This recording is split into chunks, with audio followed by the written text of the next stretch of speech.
As the world today, through the United Nations, pushes for the mainstreaming of human rights in business, Nigeria has announced that all businesses operating within her borders must adhere to human rights standards.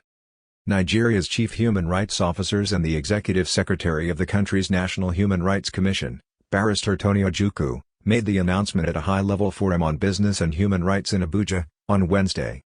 Ojukwu said, "The provision for the establishment of a national working group on business and human rights in Nigeria's National Action Plan for Human Rights is to ensure Nigeria's responsibility for the effective implementation of the action plan, and it signifies the country's commitment to collaboration and coordination among relevant stakeholders." Today, as we gather here, we embark on the new chapter in our collective effort to ensure that businesses operating within our borders adhere both nationally, regionally, and internationally recognized human rights standards. Together, we will chart a course towards implementing NAP on business and human rights through promoting responsible business conduct and addressing human rights impact.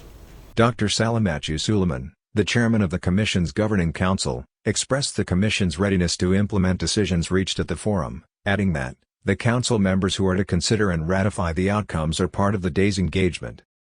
The Commission is committed to translating the outcome of this forum into tangible actions, and that's why I'm happy that members of the Council who will be at the policy-making level are also in attendance at this forum.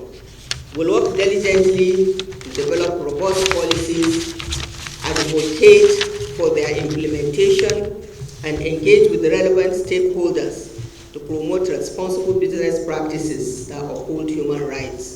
Speaking at the event, Mr. Simon Ridley, representative of the resident representative of the United Nations Development Programme, urged the forum to develop frameworks that will support businesses in Nigeria to prosper economically and serve as catalysts for positive societal transformation. Mr. Martin Schmale, the United Nations resident humanitarian coordinator, commends the prioritization of the private sector-driven approach adopted by the Commission in mainstreaming human rights in businesses.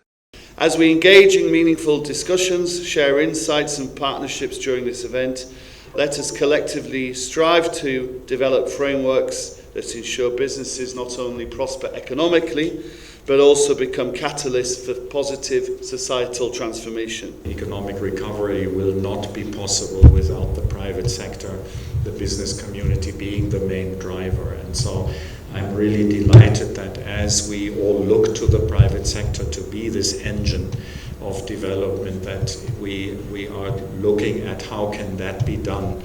Contrary to the belief that the main goal for the establishment of all businesses is profit maximization, Ambassador of Germany to Nigeria, Annette Gunther, who was also at the event, said that Germany and indeed Europe's successful business rise reveal that human rights and successful businesses are not a contradiction. She said quality business fosters human rights. We believe that diligent and high-quality business actually fosters the adherence to human rights. The Nigeria Bar Associations, Ministry of Steel Development, and Ministry of Labor and Employment, who were stakeholders at the event, all expressed readiness to support the Human Rights Commission. Representing Dr. Doris Azoka, the Minister of Industry, Trade, and Investment, Barrister Gabriel Ikji, identifies the lack of jobs as one of the key factors driving human rights violations in many business environments in the country. He said it was in recognition of this concern that Nigeria's President, Bola Tinubu, highlighted economic growth and job creation as part of his 8-point agenda. He said the president has since matched words with action with the commencement of the industrial revitalization programs. It is for this reason that the President of Nigeria, His Excellency President Bola Ahmed Tinubu, at his inauguration, highlighted economic growth and job creation as part of his 8-point agenda. Mr. President has since followed that pronouncement with the commencement of the industrial revitalization programs. The major highlight of the event was the keynote address delivered by Professor Damilola Olauyi, chair of the UN Working Group on Business and Human Rights, and the recognition of UNDP by the Commission. The Nigerian government, through the Federal Executive Council, in early 2023 approved the National Action Plan on Human Rights, a major policy document for the actualization of human rights in Nigeria. Nigerians hope that as this forum fine-tunes the implementation modalities for enforcing human rights in businesses in the country, the outcomes will be implemented as promised. DN News, Abuja, North Central, Nigeria.